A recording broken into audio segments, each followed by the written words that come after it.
magaalada Galdobog waxaa si weyn looga dareemayaa soo dhaweynta beelaha walaalaha ah ee ka soo kicitay degmada Bandiiraley kuwaasi oo lagu wado in ay maalinta berri ah ka qayb galaan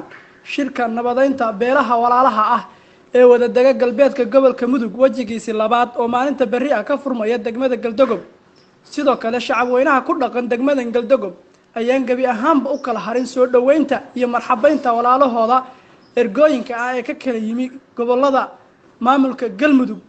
sida Bandiiraley Dagaari shacabka intooda badan ayaa ruxaya calamada Soomaaliya Puntland Galmudug iyo calanka nabadda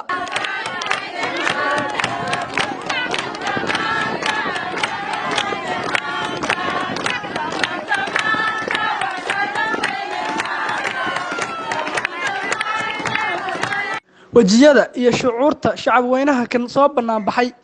oo u soo baxay soo dhaweynta walaalahooda waxa laga dareemayaa farxad iyo rayn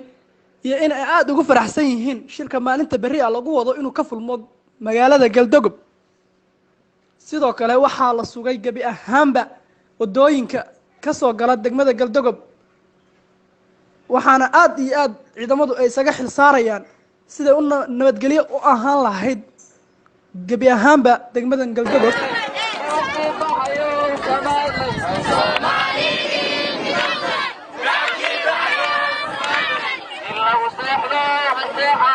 البسيطة الصيحة